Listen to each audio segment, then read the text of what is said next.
Just ahead on American Black Journal, an African-American cultural arts center in Detroit celebrates its 25th anniversary. I'll talk with the president of the Carr Center and its new artistic director, jazz great Geri Allen. Plus, we'll get details on a new effort to improve early childhood services in Detroit. Stay right there.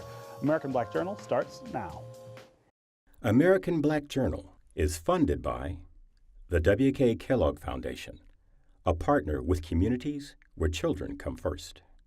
How does diversity bring energy to us all? At DTE Energy, we believe that it's the contributions of all that build great communities. As a company, we grow stronger by welcoming the unique perspectives of everyone. As community members, we support our state's broad culture and heritage. From working closely with women and minority-owned suppliers to embracing our local cultures, DTE Energy is powering diversity. The DTE Energy Foundation is a proud sponsor of Detroit Public Television.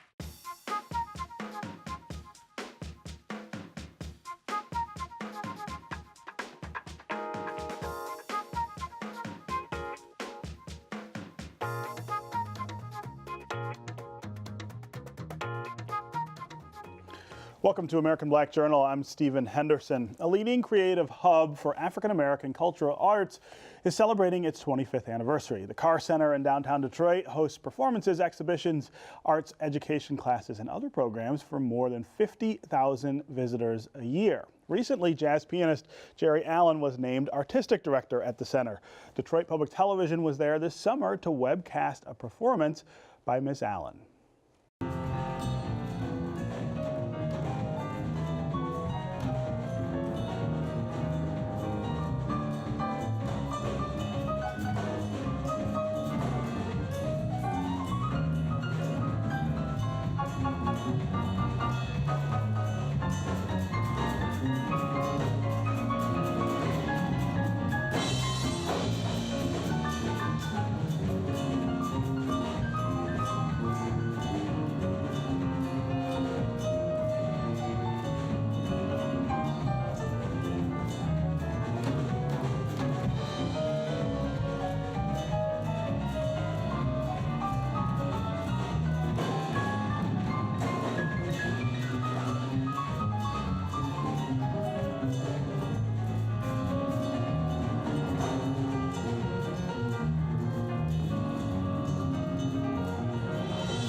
I'm pleased to have Geri Allen here today, along with the president of the Carr Center, Oliver Ragsdale Jr. Welcome to American Black Journal. Thank you. Yeah. So we were just sitting here enjoying your wonderful playing, and I asked you if it's strange for you to see yourself on camera. I know that's strange for me, but it really is just mind-blowing, the talent that you have and sort of how expressive it is.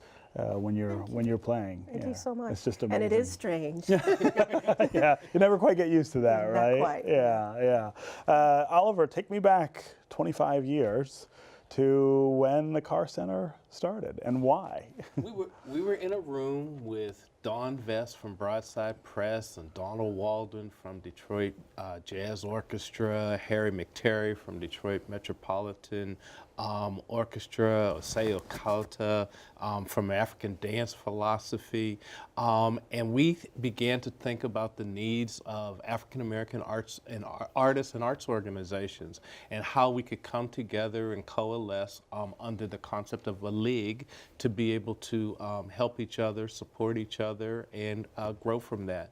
We started off supporting just organizations and eventually began to reach out into the community, doing education education programs, then concerts, and now the facility. Yeah.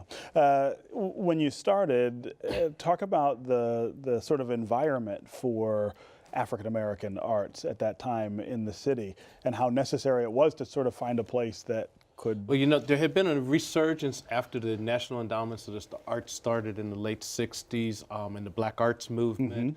And it has surged, and the city had been a very catalytic piece to that activity happening. And then in the early 90s, arts were taken away, the funding for arts were taken away at the state of Michigan during that recession.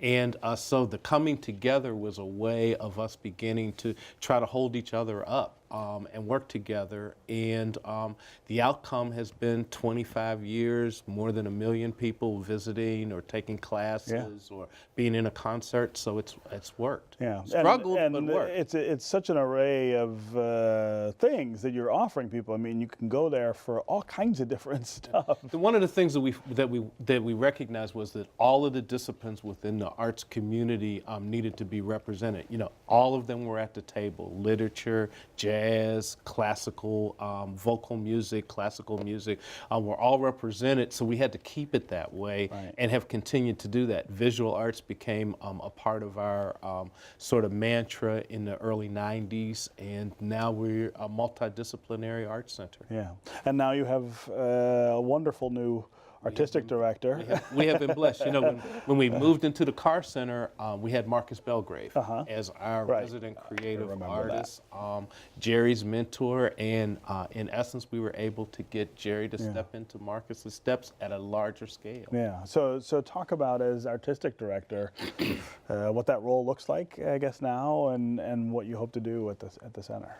Well, thank you. I come behind Marcus with great humility because, of course, what he has contributed to the city for many decades. I'm just gingerly, you know, walking into this wonderful opportunity.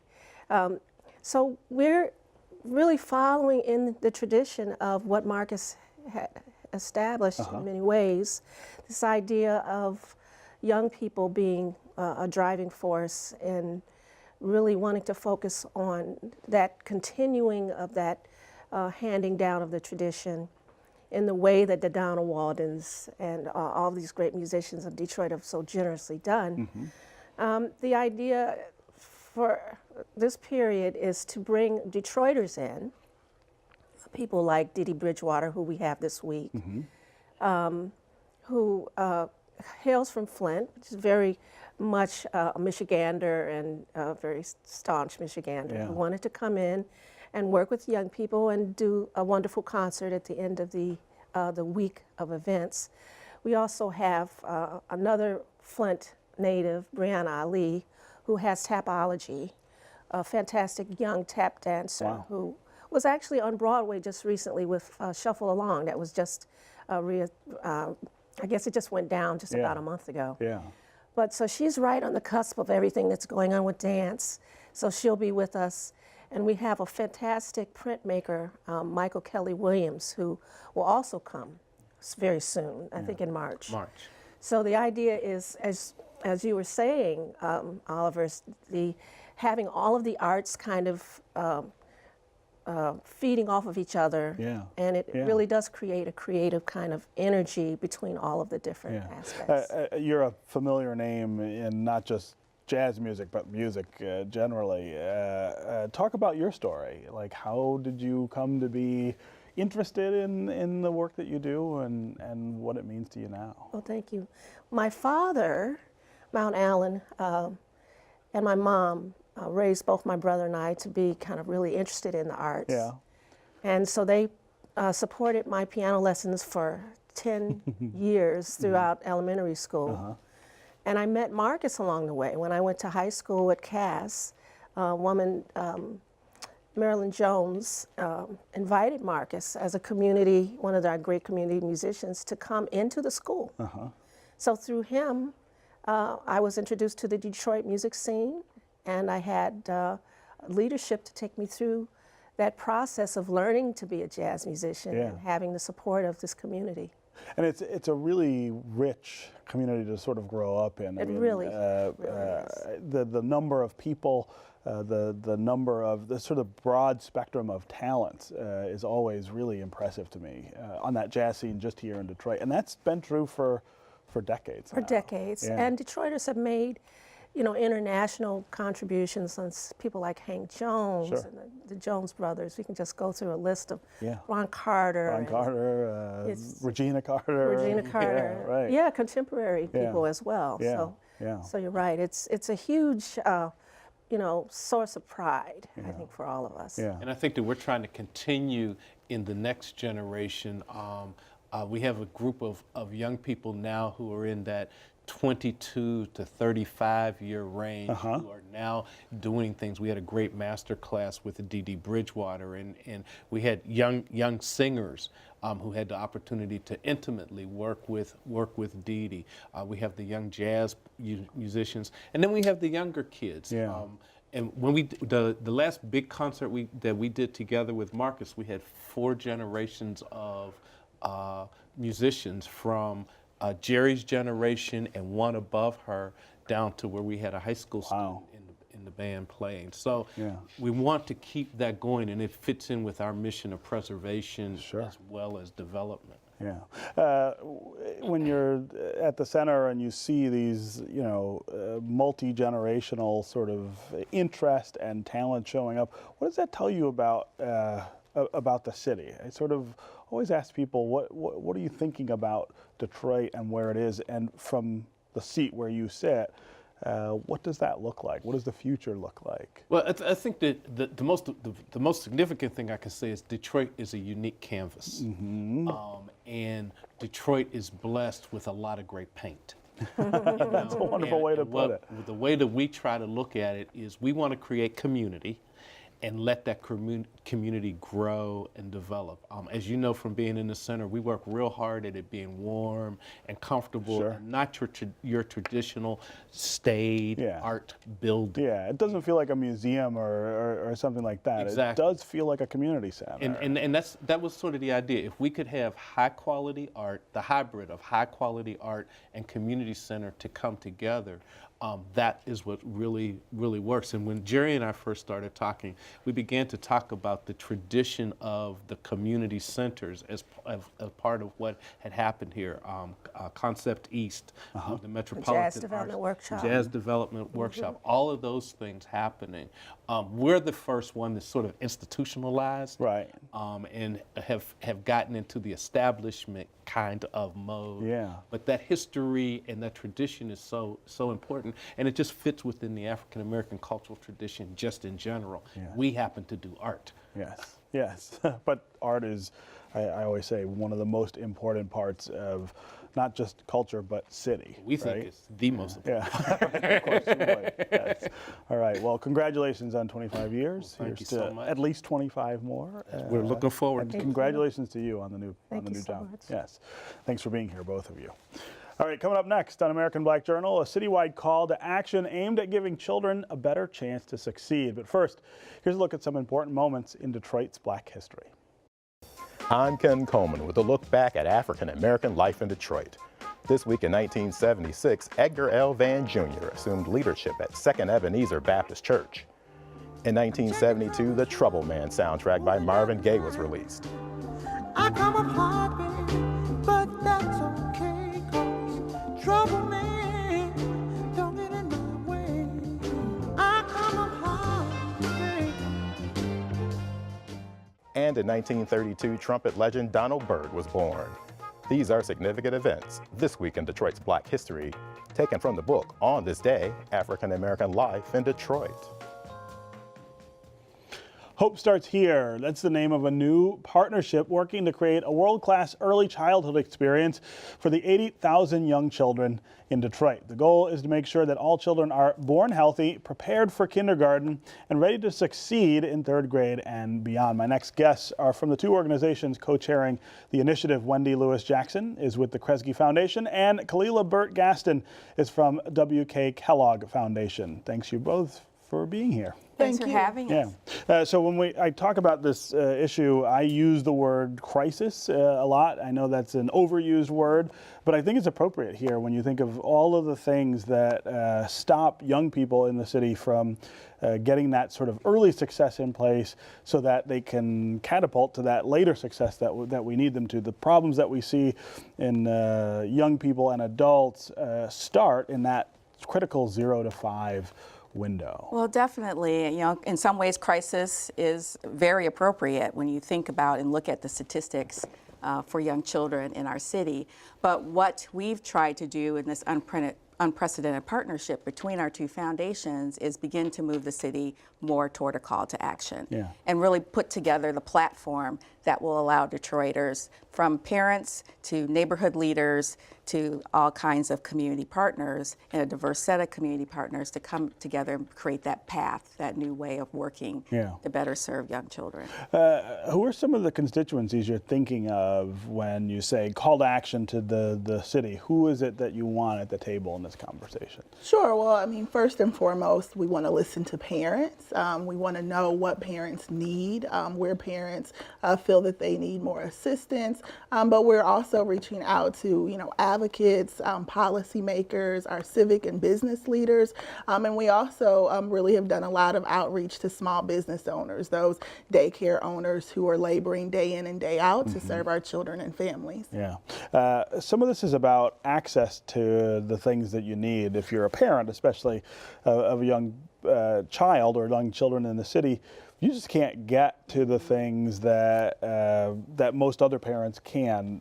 I'm thinking here of early child care or health care even.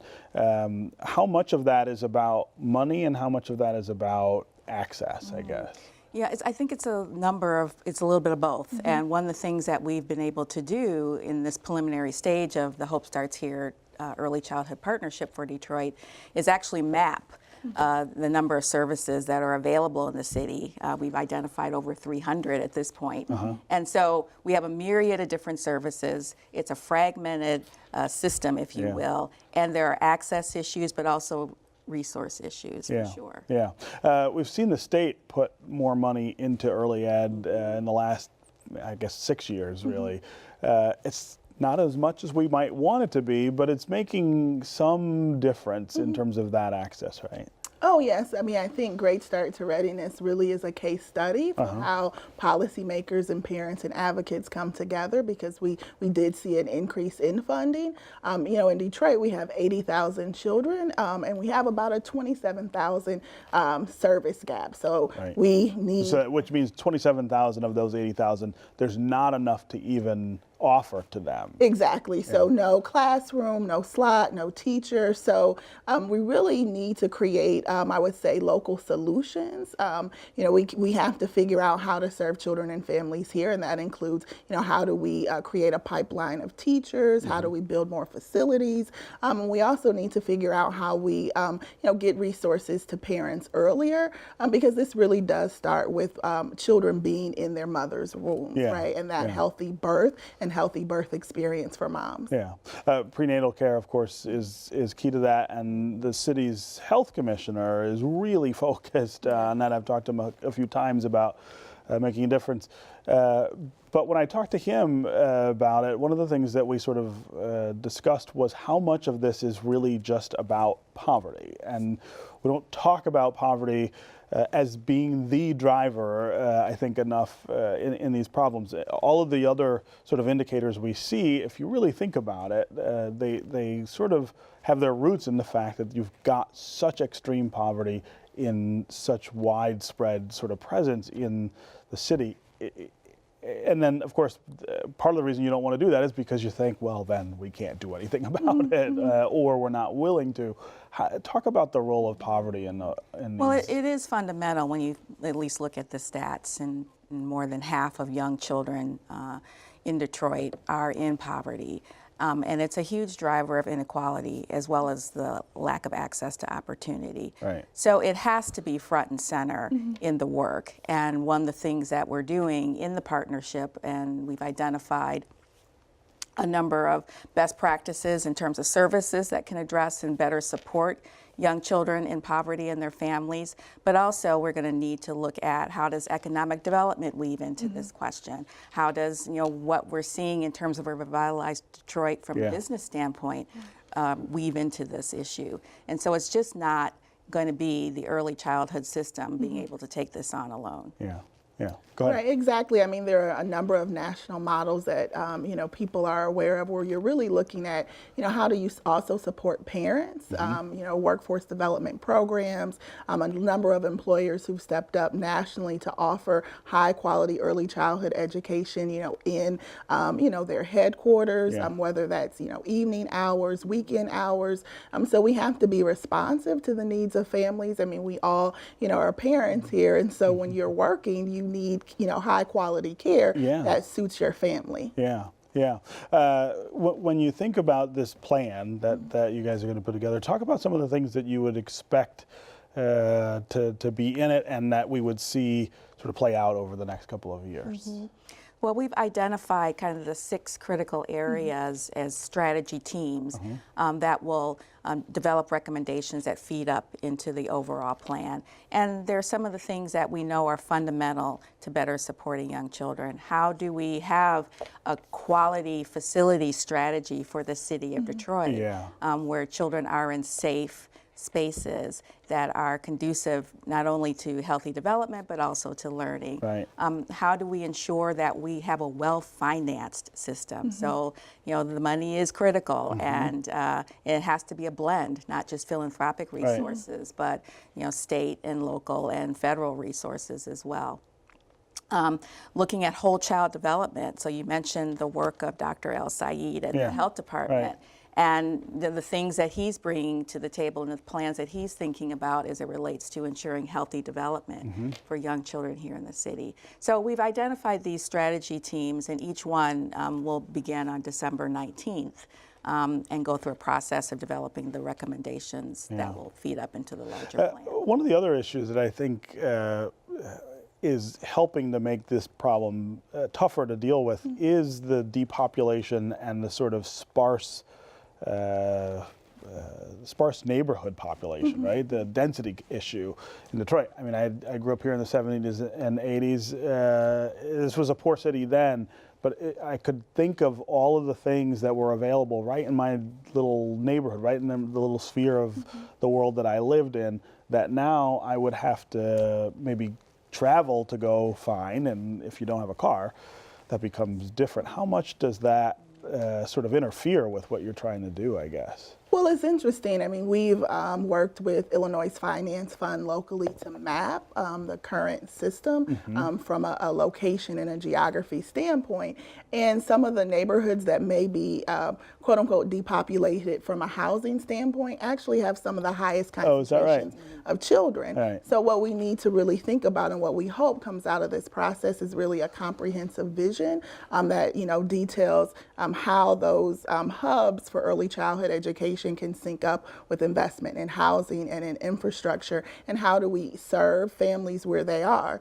But we've also mapped the system regionally, and there's great need even in our inner ring suburbs. So, we started this process thinking that maybe some of the families who were, close to that inner ring kind of boundary were maybe going to the suburbs. And what we found is that that's not true. Fundamentally, we have a service gap for the region when it comes to early childhood education. Two last questions. One, the timeline for this, and then second, how can parents or folks in the city who want to participate do that? Well, crisis brings urgency, and so we are on an aggressive timeline with the Hope Starts Here process. We intend to have a draft plan and framework ready by the summer of 2017. Okay, that is very fast. That's only a couple of months away.